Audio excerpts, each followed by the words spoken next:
بسم اللہ الرحمن الرحیم، السلام علیکم۔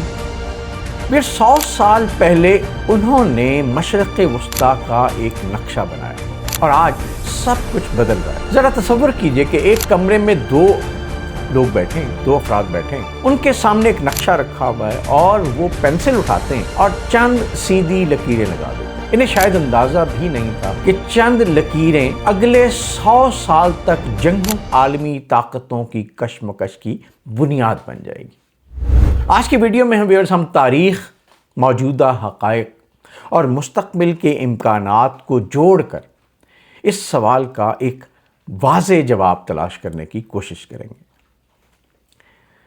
ایک صدی پہلے کیا ہوا؟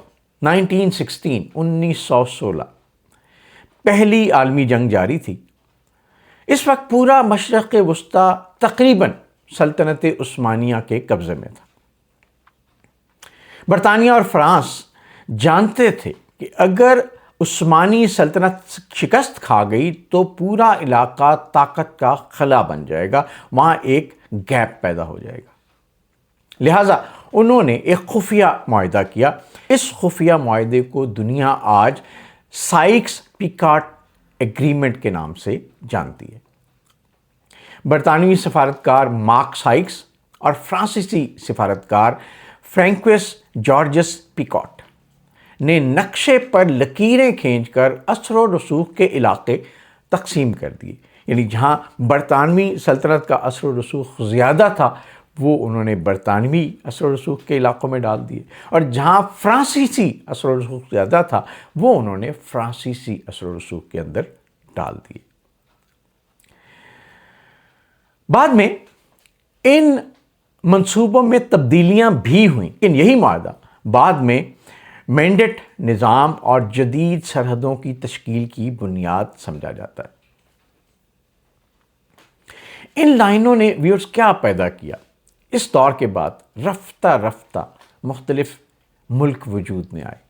عراق، شام، لیبنان، اردن جسے اب جارڈن کہتے ہیں، اور فلسطین کو برطانوی مینڈیٹ کے تحت رکھا گیا، جس کے بعد آنے والے برسوں میں ایسے فیصلے ہوئے جنہوں نے خطے کی سیاست کو گہرائی سے متاثر کیا اور بہت زیادہ ٹرموائل پیدا کیا، جن میں 1917 کا بیلفور ڈکلیریشن بھی شامل ہے۔ کئی مورخین کا کہنا ہے کہ سرحدیں اکثر مقامی، قبائلی، مذہبی حقیقتوں سے پوری طرح ہم آہنگ نہیں تھیں، جس کے بعد عشروں میں مختلف تنازعات نے جنم لیا۔ تاہم یہ کہنا درست نہیں کہ آج کے تمام مسائل سائکس پیکٹ کی وجہ سے ہی ہیں۔ ان میں مقامی سیاست، علاقائی طاقتوں کی رقابت، آمریت، بیرونی مداخلت اور دیگر تاریخی عوامل بھی شامل ہیں۔ اب سب کچھ ویورز کیوں بدل رہا ہے؟ پچھلے کئی ولاگ سے ہم یہی بات کرتے ہیں کہ مشرق وسطیٰ میں، جنوبی ایشیا میں چیزیں بدل رہی ہیں، تو اب کیا اور کیوں بدل رہا ہے؟ آج مشرق وسطیٰ ایک نئے دور میں داخل ہو چکا ہے۔ گزشتہ برسوں میں ہم نے دیکھا کہ شام کی طویل خانہ جنگی، عراق میں داعش کا عروج و زوال، غزہ کی جنگ، اسرائیل اور ایران کے درمیان براہ راست کشیدگی، لیبنان میں مسلسل عدم استحکام اور ساتھ ہی یمن کا بحران، امریکہ کی نسبتاً کم ہوتی ہوئی براہ راست موجودگی کے مقابلے میں چین، روس، ترکی اور خلیجی ممالک کا بڑھتا ہوا کردار، یہ سب اس بات کی ویورز نشاندہی کرتا ہے کہ طاقت کا توازن تبدیل ہو رہا ہے۔ کیا سرحدیں واقعی بدل جائیں گی؟ یہ ایک بہت بڑا سوال ہے۔ حقیقت یہ ہے ویورز کہ بین الاقوامی قوانین کے تحت موجودہ ریاستی سرحدیں تبدیل کرنا انتہائی مشکل کام ہے، لیکن اثر و رسوخ کے نقشے سرحدوں سے زیادہ اہم ہوتے ہیں۔ آج کئی ماہرین نئے مشرق وسطیٰ کی بات کرتے ہیں، جہاں اقتصادی راہداریوں، توانائی کے راستوں، بندرگاہوں، بحری گزرگاہوں اور ٹیکنالوجی پر مقابلہ ہو رہا ہے۔ یعنی شاید نقشے پر لائنیں نہ بنائیں، لیکن طاقت کی تقسیم ضرور بدل جائے گی۔ اگر ہم دیکھیں چین، امریکہ اور نئی گریٹ گیم کے حوالے سے، تو یہ ذہن میں رکھیے گا کہ آج دنیا صرف تیل کی جنگ نہیں لڑ رہی، بلکہ سپلائی چین، سمندری راستوں، آرٹیفیشل انٹیلیجنس، چپس اور توانائی کی مستقل جنگ بھی جاری۔ چین اپنی عالمی تجارتی حکمت عملی کو مضبوط کر رہا ہے، امریکہ اپنے اتحادیوں کو مستحکم رکھنا چاہتا ہے، اور روس اپنے علاقائی حیثیت کو برقرار رکھنا چاہتا ہے۔ ترکی خود کو علاقائی طاقت کے طور پہ پیش کر رہا ہے، ایران اپنے پراکسی نیٹ ورک کے ذریعے اثر و رسوخ بڑھانے کی کوشش کر رہا ہے، جبکہ خلیجی ممالک تیل سے آگے بڑھ کر بڑی معیشتوں کو متنوع بنانے میں سرمایہ کاری کر رہے ہیں۔ جس طرح آپ کو بتایا، وہ ٹیکنالوجی، آرٹیفیشل انٹیلیجنس کے اندر بہت زیادہ سرمایہ کاری کر رہے ہیں۔ اب ایک اور مسئلہ جس کو بہت عرصے سے اس علاقے میں ایک فتنے اور فساد کی وجہ سمجھا جاتا ہے، وہ اسرائیل اور عرب دنیا کے درمیان کانفلکٹ ہے۔ گزشتہ چند برسوں میں بعض عرب ممالک اور اسرائیل کے درمیان تعلقات میں نمایاں تبدیلی آئی۔ کچھ ممالک نے اسرائیل کے ساتھ سفارتی تعلقات بھی قائم کر لیے، جبکہ بعد میں غزہ کی جنگ کے بعد کئی ممالک میں عوام اور سرکاری سطح پر نئی بحث شروع ہو گئی، اور یہ ظاہر کرتا ہے کہ مشرق وسطیٰ کی سیاست میں مسلسل تبدیلی ہو رہی ہے۔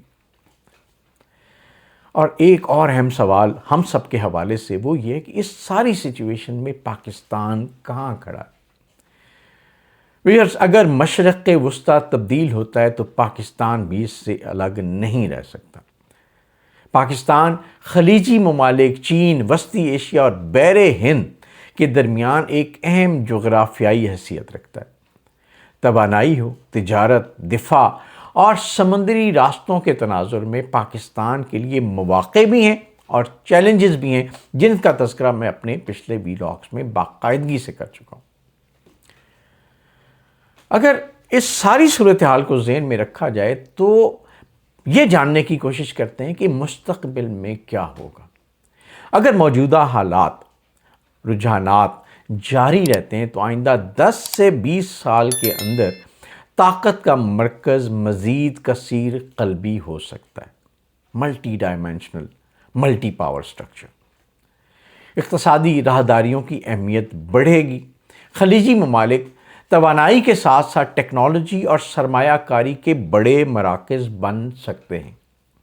اسرائیل، ایران، ترکی اور عرب ممالک کے تعلقات میں مزید اتار چڑھاؤ ہو سکتا ہے۔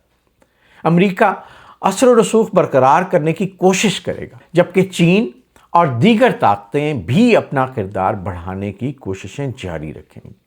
یہ ویور صرف امکانات ہیں، یقینی پیش گوئیاں یقیناً نہیں ہیں، کیونکہ خطے کی سیاست تیزی سے بدل رہی ہے، اور اس کے اندر ہر ملک کس طرح سے اپنا کردار ادا کرتا ہے اور کس طرح سے ان مواقع سے فائدہ اٹھاتا ہے، یہ بھی بہت اہم ہے۔